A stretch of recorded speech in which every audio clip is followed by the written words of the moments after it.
51% of podcast listeners have a household income of at least $75,000. On top of that, 61% of podcast listeners have a 4-year college degree. In comparison, only 44% of the entire population has a 4-year degree. Hey, this is KB. I'm a technologist, thought leader, and self-published author. I've been publishing ebooks, print books, audio, video, and other content online since 2015. I stumbled quite a bit, tried many different types of content, marketing strategies, software tools, and social media streams. Now I'm here to help you learn from my mistakes and find inspiration along the way. We'll take a journey together to leverage your content, dive into practical tips, and test out actionable strategies that move you from posts to profit. This is the Self-Pub Empire Podcast. Welcome to today's podcast. We're going to finish out a little bit of this work that I did before in some of my previous podcasts regarding getting your podcast hosted and out there. And we're going to go with the 7 insanely simple ways to get your podcast in front of 90% of the listeners out there. According to Yahoo Finance, as of August 2023, Spotify itself has 515 million users. That's number one in users for a streaming service. So yes, being on Spotify as a podcaster is a big deal. We're going to jump right in here and get moving. However, interestingly enough, Apple has 88 million users. That might not be the most, but it has a huge portion of the podcasts that are being streamed. So as of September 2022, so it's a little out of date, Wired Clip reported that Apple Podcasts has about 47 plus million downloads of podcasts and 39.3% of all podcast listeners.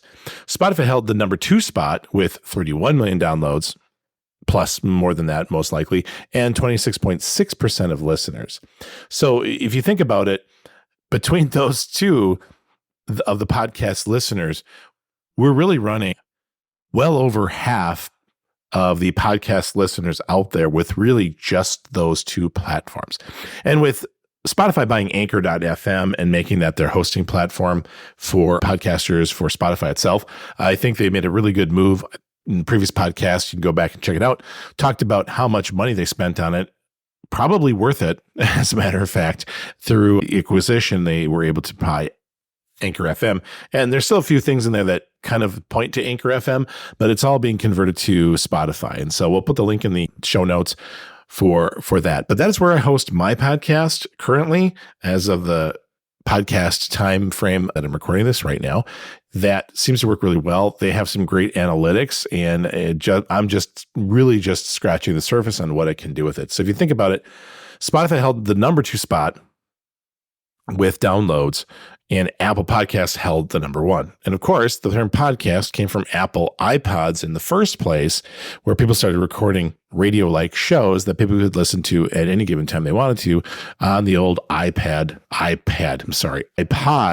platforms, which have really gone away. They don't exist anymore. So you can, iPod Nano was a really big thing because it was just so tiny, and it had the little wheel and you can use your thumb to do it. Very ingenious, actually, and really started the whole podcast craze. So it was a broadcast, and was it an iPod? So there was a podcast. And that is how that all started. So with just Spotify and Apple, you're going to hit over half. But let's keep going. And if you go to the podcastsconnect.apple.com to get your podcast out there, and I'm going to do this from the Spotify platform itself and jump over there. So prepare yourself. If you're driving, don't write this down. But certainly we're going to have some of these details in the show notes on how to do this. And it's really relatively simple, but we'll definitely start with the Apple podcast. And they have this podcastconnect.apple.com site. So that's their portal for Apple. You need an Apple ID. My personal opinion on that is you would want to create a separate Apple ID from the one you might have for your own Apple phone or iPad itself. I would not use that personal one. I would use a business one. I would create a new one for that. And it's not hard to do, and you can go and create it. So then you move to join the Apple Podcast Connect and you go to get started from there. There's some setup account stuff. So we've linked your account, is what it'll say, to your Apple Podcast Connect. This is Apple ID, you used to sign in. To finish setting everything up, you give the account name, you let them know if it's an individual or a company account. Personally, you feel you should have a company if you're serious. And you, of course, agree to their terms of service. No one reads terms of service, but you might want to skim those and do it from there. No one else does, but you might want to. You're going to need your account name and your account type, individual or company. So you go in from there and add that information. And then you want to add your show. Now, here's the important part. And this is the theme that you're going to see throughout this work step by step. And these insanely simple ways to get your podcast in front of 90% of listeners, possibly more, by the way. You're going to want to add a show and add a show with the RSS feed. So if you do that with an RSS feed, that means you're hosting it somewhere else and you are having it feed from there to Apple. They do give you an option of without an RSS feed. So maybe I'm wrong with as far as hosting is concerned. I think I've said in the past that Apple doesn't allow you host with them. I could be really wrong about that. But if you say without the RSS feed, it'll say your show will only be available on Apple Podcasts. This is the best option if you want to manage episodes in Apple Podcasts Connect and offer subscriptions. So that means that they have some analytics and dashboard functionality as well. I'm not using that. I'm using Spotify because I wanted to start with Anchor and I moved to Spotify. So that was the reason there. That's my personal preference. It's up to you how you want to handle it, but I would recommend that you dig into that a little bit about hosting and hosting with Apple, if that's free and okay, and I don't know if that is, I'll be honest, that is not a bad thing because Apple is the big dog, as we've just discussed, in the playground of podcast. So you then get your podcast RSS feed in there, and that's your Spotify Anchor.fm back link, and it'll process this. Then it'll go through some content rights things, and you can talk about, does it contain third-party content versus the show has the rights to its third-party content. So you want to make sure that you fill that out correctly about what it is. Do you have content from other providers? Yes or no? It's interesting how each of these different places online has different getting started things and things you have to accept. So that's Apple's deal. I haven't seen anybody else do that. Then you want to add your contact information, and you can fill that out. That's pretty self-explanatory there. The availability is all countries, or you don't want to make it available, which I think is funny because I assume then that means that you wouldn't make it available because you're still working on it. But I just did all countries and show release as soon as it's published versus a date. I really wanted it published as soon as I published it on Spotify. So it went right out as soon as Spotify was able to send it. And what happens is Apple will go, and all these different places will do this, it'll go and check periodically through all the RSS feeds. I'm sure it's got a list, and it'll go through the entire list, and it'll go poll it every once in a while, however it works, maybe once an hour or something like that, to see if there's something new. And if it is, it'll bring it in, right? So once that's done, and you've set it to publish as soon as it's possible, which usually means it'll update as soon as the Spotify one episode is out there and ready. It's going to wait for Apple to confirm it. You're going to have to wait on them. And honestly, I was surprised. It only took about 30 minutes to do. And then I was able to hit publish on that main page back on the Apple Podcasters site.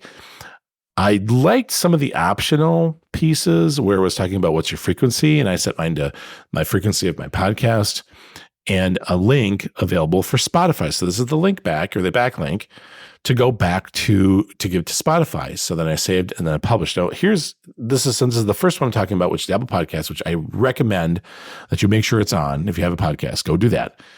That link is important because wherever you're hosting it, you can take that link and put it back in the hosting company's portal. Usually Spotify has this, and that way it can take data. It'll pick up data from whoever's listening through Apple Podcasts. So that's what we talk about with distribution. I talked about in the previous episode about distribution and what that really means. But really, it's all about you host the file somewhere. It gets streamed out to different platforms and different ways people will consume it, much like you have a TV show and you are sending it out to the different syndicates and everybody has a different channel locally in their state that they watch the show on. Something like it's very similar to that idea. I hope that makes sense. And again, it'll be really self-explanatory once you get there. The reports can take up to 24 hours to begin processing, but if you're starting out, you're really not going to get much anyway. Personally, I just use the Spotify portal. It's very easy for me to go in there and look and pull data for that. I think that there's going to be some delays for that data to go back to Spotify from Apple, but that's okay. I don't know that I care that much. Most of the time, you're going to really just have that information in your back pocket. It's kind of a vanity metric. And we'll talk about vanity metrics in the future, but it's really saying, how many people are, listening. That's great. And you definitely want a big audience, but that doesn't necessarily mean to profits. And we're really trying to get from posts to profits. Okay. So the next one, another big dog in the playground of podcasting is Amazon Music. And I think the podcasts and Amazon Music are kind of up and coming. Those are really run through Amazon Music Podcasts and Audible. They use Audible for books and music for music. And I believe you can get podcasts. Actually, I'm sure of it. You can get podcasts through both channels or both applications or apps on your phone. Amazon Music is very big. According to Yahoo Finance, as of August of 2023, it has 82.2 million users. Granted, that's a fifth Spotify's, but it's bigger. It's big. It's getting bigger all the time. So when you want to go there, you go to the Amazon Music location, email URL, which is podcasting, I think, at Amazon. We'll get the link in the show notes. I lost where that was off the top of my head. Sorry about that. And you can add or claim your podcast. So you really want to sign in with an Amazon account. Once again, much like Apple, used a business account that I have. And I actually have one for ACX, which is the Audible backend for audiobooks. You can check out some of the audiobooks that I have on there that I spoke out loud, and you can check those out there. So you can look for me and I'll find that. We'll link that in the show notes as well so you can see where those are. You're going to want to add your podcast, and then you again add that RSS URL feed. Very simple. That's coming from Spotify again. On Podcast for Spotify, this is under, again, settings, podcast availability, RSS distribution. So you want to set the country after that, which is optional, perfectly fine. It'll ask you to confirm, is this your podcast? And you accept the terms and conditions. It will email your address. And so this is important because that email address is going to come from a lot of times your hosting company as to what that actually is. And that's why we put it in that Spotify hosting. And I think I talked about that in one of the previous episodes. So that went right in there. It'll appear on Amazon and Audible within the next 24 hours, and a shareable link to your podcast will be included in the email notification. That's what they tell you. So I went back to the Spotify, of course, and the podcasters, and I added the profile with the backlink from Amazon Music, because really the turnaround time in that was pretty quick. Maybe took about 2 hours maybe for that to come to me, and it gave me the link and I had everything I needed. I thought one of the nice things about Amazon was they told you right away, say, hey, tag us at @PlayMorePods and hashtag podcasts on Amazon Music, and they might feature you. I thought that was pretty cool, and we'll put those in the show notes as well so you can see where those are. I haven't used them yet, but I thought it was very cool that they're kind of giving you ways that they're paying attention to be able to feature your podcast, and I think that's pretty cool. So that was the second thing, right? The next one, Google Podcast Manager. So when I did this, I didn't realize what I had seen before in the news. And I actually saw this. Google Podcasts is used by about 2.5% of podcast listeners. So it's not a really big player, but it is bigger than nothing and a lot of the other really, really small players. But the landscape is changing. I went ahead and signed up anyway. And there's a big memo on here as of January of 2024 saying that they're going to actually move all of that to YouTube because they're trying to run their podcasts through YouTube Music rather than Google Podcasts. I did it anyway. Once again, very simple. You enter your podcast RSS feed from Spotify. You get a verification code. Once again, it goes to your email. You get that verification code, and you verify it on the site. We've submitted your show to Google's podcast index, they say, and you can check it out and learn more. So at the top, it says the Google Podcast Manager is saying goodbye mid-2024. in the coming weeks, the Renaming Podcasters upload their RSS feed to YouTube. This is true. There's RSS. There's a YouTube location in my channel on Self Pub Empire on YouTube where there's a podcasting piece. I have not dug into this. I feel like that's a completely separate podcast that I think I'm going to do as I dig into using YouTube for podcasts, which I think is really interesting. There's some synergies there with being able to take video of yourself creating your podcast or taking video and putting it up there as well as a bit of a trailer and so on and so forth. It's a marketing strategy. Some of the biggest podcasters out there do that. And if you think about it, moving all the podcasts to YouTube Music makes a ton of sense for Google. It's a good brand. It's a huge brand. YouTube is enormous. And I think that makes a lot of sense for them. So what I found is the analytics are okay and the link back's there, but I don't know what it's going to do for me because they're not pushing it too much. So not a lot of marketing information, and obviously they're deprecating it. So it's interesting. I did it. I'll move to YouTube in the future and I'll let you know how that all goes.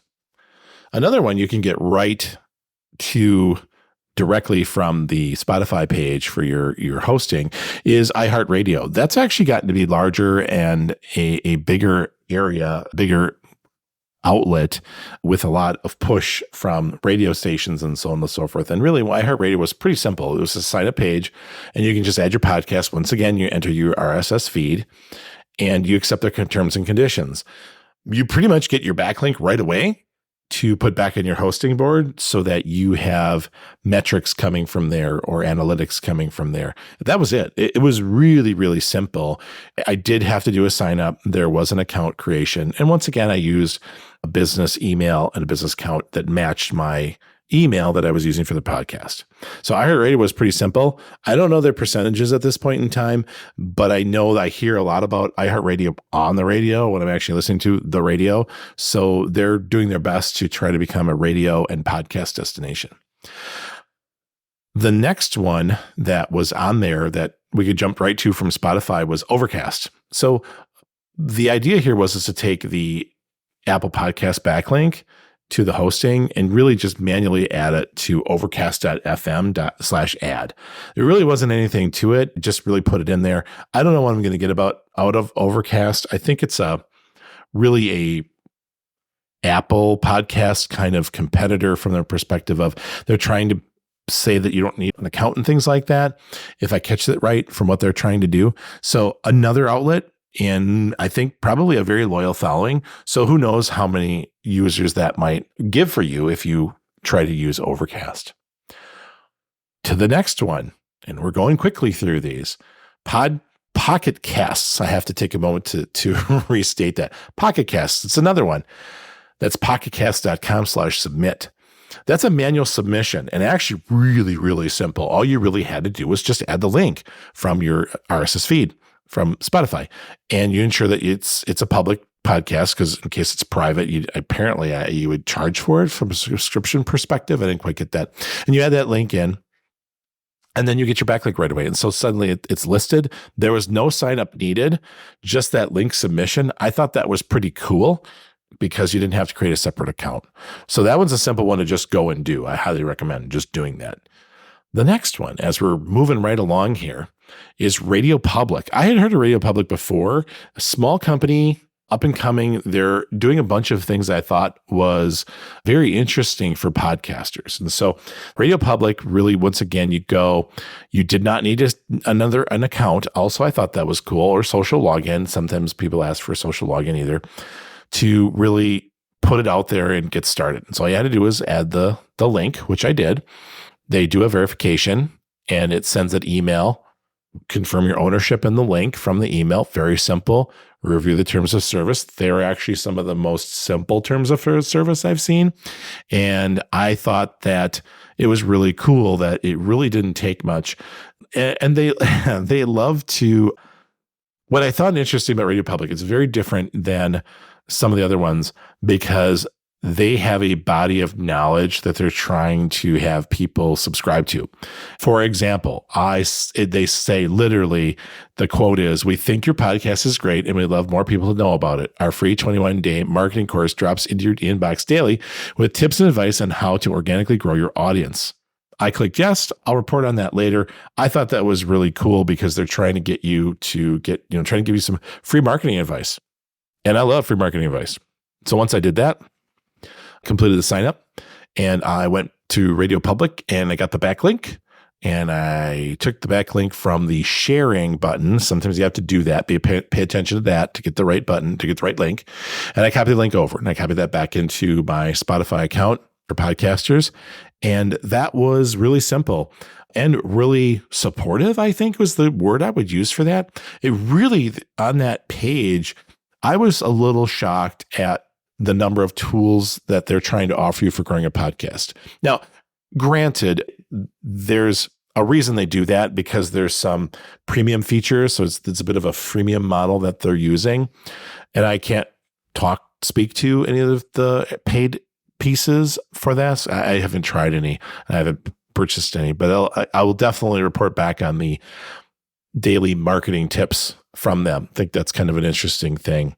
The stat they quote on the site is that Radio Public listeners listen for 72 minutes per day of podcasts that are on their platform, which I think is interesting too. And I think that's significant because I don't think most podcasters listen for quite that long. So that means that a podcaster listening to Radio Public is looking for more than one podcast, most likely to listen to on any given day. And so I think that's what they're trying to project or espouse and say, here's a good reason for you to purchase advertising with us or whatever. So they offered a bunch of things. Now, that being said, I want to comment that going back to Spotify's podcaster page, main page, there's also a ton of information. Just the style is different, and Radio Public has this email drip that they're trying to send you. Not a bad way to do it, with tips and so on and so forth. Spotify, there's a ton of on-demand video. They've got interviews with some podcasters that are popular. I think that's really another great place to go and look and pick up marketing tips for really any kind of creative endeavor. So I'm going to go and consume a bunch of that and try to condense it back and provide it back to you to save you a bunch of time and money from potentially digging through all of that information and hopefully finding the real diamonds in the rough or the real nuggets marketing to help you with your creative endeavors for you as the online creator. And hopefully get you from posts to profit. So that to me was interesting. Radio Public, lots of tools on there for running podcasts. Spotify, many, many videos as well. So with that said, those are the top 7 really insanely simple ways. It really was easy to get your podcast distributed out. So how much coverage really would this give you? Let's go back and think about this for a second. I don't know for sure. I'm going to be honest with you. I'm going to estimate though. We already talked about some known stats because the big dogs, Spotify and Apple Podcasts, have well over 55% of the podcast downloads in that download market. That's a ton. That's just an absolute avalanche. Everybody else has 45% or whatever. And I'm sure I haven't talked to or haven't signed up for all the podcast channels that I could or distribution centers that I could. But I would say I'm pretty close at this point to about 90% of the listeners. You want to put this in front of 90% of the people, there you go. I would say that considering just the big 4, Spotify, Apple, Amazon, and Google, it really should be that or higher. And these other ones really add to it to get there. Who knows? It might be even 95%. So I would say go ahead, get your podcasts out there, get started, and work through these distribution links. They're really not that hard. They don't take that much time. I honestly don't know if I spent any more than an hour on it for the whole bunch. And I was documenting it as I went to provide back to you, the listener, my experience with getting this distribution out there. And remember, Apple is the big gorilla about how the podcast should be stored, saved. What does the distribution work for? Does it conform to their RSS feed details and specifications? And you don't want to go against what they say or what they're recommending. You want to make sure your podcast conforms to that. in a future episode, I'll talk about using Audacity, which is what I use and love. It's free. And what are the settings you should put out there when you're recording Audacity, using Audacity itself to give you the stats to conform to what Apple would want you to use. And I think that's really important. And I'll definitely go through that sometime in the future. So I think another idea here, another thought, another thing to think about is to make sure you pick a really good hosting platform which has good metrics. That decent host, like Spotify, for example, I'm using it. I don't get paid anything by the way for touting Spotify. It's just what I'm using, and I think that it really does have some good metrics. I have a feeling the Apple Podcast has some decent metrics as well if you're using that natively, but I haven't done that, and I don't know that I ever will. I'm sure someone's out there has written about it. So if I find something about what that means and what those metrics look like to help you make that an informed decision, I'll see if I can post it on the website at selfpubempire.com and maybe give you a comparison about hosting platform information and what kind of metrics you're going to get from them. So the show notes will have some of those links, hopefully, and in the future, I'll maybe catch that and do some comparison as well. But I hope that you enjoyed this. Definitely, you should get your podcast out in Spotify, no matter where you host it. Definitely want to do Apple. Definitely want to do Amazon. And I think Google's definitely something to pay attention to, particularly YouTube Music, and segue into that. And so I enjoyed this. This was really fast, 25 plus odd minutes for me, and a really fast episode. I hope you enjoyed it. And I really went through this very quickly. So check the show notes at selfpubempire.com. And I hope you have a great day. And I hope your podcast comes together and is as fun as mine is. And that this helped you go from posts to profit. Thanks for listening. Hey, congratulations. You just listened to another episode of the Self Pub Empire podcast. I really hope you found something inspiring, useful, and actionable for your own entrepreneurial and business aspirations. Let's keep connecting as solopreneurs, authors, and online creators of all kinds. For more information, how-tos, great tools, and show notes for the show, head over to selfpubempire.com/podcast. Until next time, let's continue moving from posts to profit.